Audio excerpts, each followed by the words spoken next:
Chicago രൂപതയുടെ പ്രഥമ അധ്യക്ഷനായ മാർ ജേക്കബ് അങ്ങാടിയത്ത് പിതാവിന്റെ കൂടെയാണ് നാം ഇപ്പോൾ ഉള്ളത്. സിറോ മലബാർ സഭയുടെ ഷിക്കാഗോ രൂപതയുടെ 25ാമത് വാർഷികം ആഘോഷിക്കുമ്പോൾ ഈ ഒരു രജത ജൂബിലി നാം ആഘോഷിക്കുന്ന വേളയിൽ നമുക്ക് പിതാവിനോട് ചോദിക്കാം ഈ രൂപതയുടെ വളർച്ചയെക്കുറിച്ചും പിതാവ് ഈ രൂപതയെക്കുറിച്ച് കാണുന്ന സ്വപ്നങ്ങളെക്കുറിച്ചും. ഈശോമിശിഹായ്ക്ക് സ്തുതിയായിരിക്കട്ടെ പിതാവേ. Thank you very much. പിതാവ് ഇപ്പോൾ ഈ ഒരു രൂപതയുടെ വളർച്ചയുടെ ബാലകാലഘട്ടം തൊട്ട് തന്നെ ഇവിടെ ഉണ്ടായിരുന്നതാണ്. കേരളത്തിൽ നിന്നും ഇവിടേക്ക് കുടിയേറിയ മലയാളികളുടെ ഒരു ഇടയനായി പിതാവ് ആദ്യ കാലഘട്ടങ്ങളിൽ ഉണ്ടായിരുന്നതാണ്. ഇപ്പോൾ ഈ ഒരു രൂപതയുടെ വളർച്ച കാണുമ്പോൾ പിതാവിന് എന്താണ് തോന്നുന്നത്? തീർച്ചയായിട്ടും സന്തോഷമുണ്ട്. ഷിക്കാഗോ സെന്റ് തോമസ് സീറോ രൂപതയുടെ ആരംഭവും വളർച്ചയും പ്രതിപാദിക്കുവാനായിട്ട്.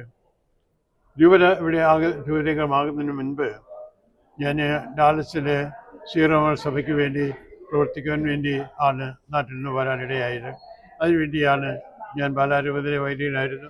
അവിടുന്ന് അവൻ്റെ പിതാവ് എന്നെ അമേരിക്കയിലേക്ക് അയച്ചതും ഡാലസിലെ പിതാവിനെ സ്വീകരിച്ച് അവിടെ അതിനുവേണ്ട അനുകൂലമായ സാഹചര്യം ക്രമീകരിക്കുകയും ചെയ്തു. അങ്ങനെ അവിടെ താമസിച്ച് അവിടെ ഒരു പള്ളി 1992 ഔദ്യോഗികമായിട്ട് ഉദ്ഘാടനം ചെയ്തു ഇടുകയായി. ആ രീതിയിൽ പ്രവർത്തിച്ചുകൊണ്ടിരിക്കുമ്പോഴാണ് എനിക്ക് 1999 ഷിക്കാഗോയിലേക്ക് സ്ഥലമാറ്റം കിട്ടി. അവിടുത്തെ വികാരിയായിരുന്നു. അവിടെ വികാരിയായിരിക്കുമ്പോഴാണ് 2001 രൂപത സ്ഥാപിതമാകുന്നതും അതിൻ്റെ ആദ്യത്തെ മെത്രാനായിട്ട് അന്നത്തെ പരിശുദ്ധപിതാവ് ജോൺ പോൾ രണ്ടാമൻ പാപ്പ എന്നെ നിയമിക്കുകയും ചെയ്തത്. ഒപ്പം കാനഡയിലെ അപ്പസ്തോലിക് വിസിറ്റർ എന്നുള്ള ഉത്തരവാദിത്വം കൂടി ഏൽപ്പിച്ചിരുന്നു. ഏതായിരുന്നാലും ഷിക്കാഗോ രൂപതയുടെ ഭരണഭാരം 2001 ജൂലൈ 1 രൂപത ഔദ്യോഗികമായി ഉദ്ഘാടനം ചെയ്യപ്പെട്ട് എന്നെ മെത്രാനായി അഭിഷേകം ചെയ്ത് ഔദ്യോഗികമായി ഏൽപ്പിക്കുകയുണ്ടായി. അന്നു മുതൽ ഇന്ന് വരെ ആ ശുശ്രൂഷ തുടർന്നുകൊണ്ടിരിക്കുന്നു. ആരംഭകാലം നമുക്കിവിടെ ഒന്നുമില്ലാത്തൊരവസ്ഥ, അതായത് ആളുകളുണ്ട്, കുറേ ആൾക്കാരുണ്ട് എന്നുള്ളത് അറിയാമെന്നല്ലാതെ ഷിക്കാഗോ പള്ളിയും ഡാലസിലെ പള്ളിയുമാണ് 2 ആരാധനാലയങ്ങളായിട്ട് നമുക്കുള്ളത്. പിന്നെ ഏതാനും 4-5 മിഷൻസ് അവിടെ ഇവിടെയായിട്ട് ഉണ്ട്. അച്ഛന്മാരോട് കൂടി ഉള്ള മിഷൻസ് ഉണ്ടായിരുന്നു. പിന്നെയുള്ള വളർച്ചയെല്ലാം പിന്നീട് രൂപതയുടെ ഭാഗമായിട്ടാണ് വളരുക. അവിടെ ഇവിടെയൊക്കെ ഓരോ മാസത്തിലൊരു കുർബാന അല്ലെങ്കിൽ 2 മാസത്തിലൊരിക്കൽ കുർബാന അച്ഛന്മാരുടെ അവൈലബിലിറ്റി അനുസരിച്ച് കുർബാന പലയിടത്തും നടക്കുക. അതെല്ലാം അന്വേഷിച്ച് കണ്ടുപിടിച്ച് അതത് അച്ഛന്മാരെയെല്ലാം അവർ ചെയ്യുന്ന ആ ഏരിയയിൽ ഒരു ചെറിയ മിഷനായിട്ട് രൂപപ്പെടുത്തി മിഷൻ ഡയറക്ടർമാരായിട്ട് നിയമിച്ച് ആ രീതിയിൽ ആദ്യത്തെ പ്രവർത്തനം തുടങ്ങുന്നത്. ആരെങ്കിലും ഒന്ന് ബന്ധപ്പെടാൻ ആൾ വേണമല്ലോ. ആ രീതിയിൽ അച്ഛന്മാരുമായിട്ട് ബന്ധപ്പെട്ട് ആളുകളുമായിട്ട് പരിചയപ്പെട്ട് ആ രീതിയിലാണ് ഓർഗനൈസ് ചെയ്തത്. പിന്നെയും വളർച്ചയുടെ പാതയിലാണ് ആദ്യം തുടങ്ങുമ്പോഴേ എല്ലാം മിഷൻ എന്നുള്ള രീതിയിൽ സീറോ മിഷൻ എന്ന പേരിലേക്കായി വളർത്തിയത്. പിന്നീട് പള്ളി ആകുന്നതോടുകൂടിയാണ് അത് ഇടവകയായിട്ട് ഉയർത്തിയത്.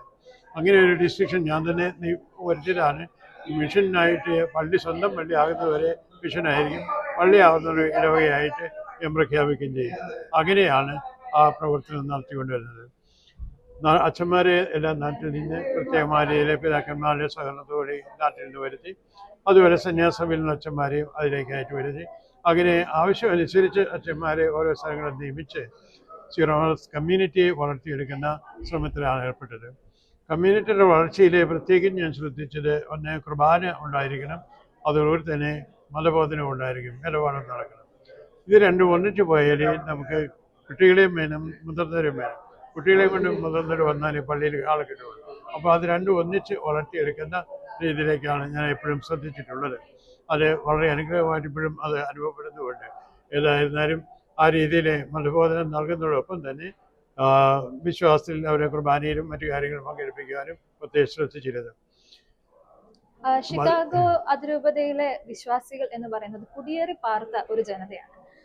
ഇങ്ങനെ അമേരിക്ക പോലെ വളരെ സെക്യുലർ ആയ ഒരു രാജ്യത്ത് സിറോ മലബാർ സഭാ വിശ്വാസികൾക്ക് നൽകാൻ പറ്റുന്ന ഒരു സന്ദേശം എന്താണ്? പിതാവിന് എന്ത് തോന്നുന്നു? നമുക്ക് ഈ ഒരു നാട്ടില് മലയാളികൾ എന്ന നിലയിൽ, സിറോ മലബാർ വിശ്വാസികൾ എന്ന നിലയിൽ നമുക്ക് എന്ത് സ്വാധീനം ചെലുത്താൻ സാധിക്കും?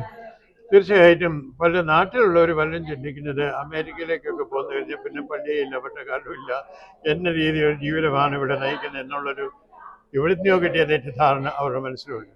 പക്ഷേ അത് തീർത്തും അടിസ്ഥാനരഹിതമാണ്.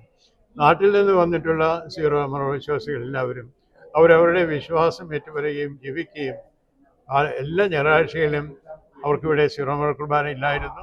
എങ്കിലും എല്ലാ ഞായറാഴ്ചയും കുർബാന മുടക്കം വരുത്താതെ ലത്തീൻ പള്ളികളിൽ പോയി അത് നടത്തുകയും ചെയ്തിരുന്നു.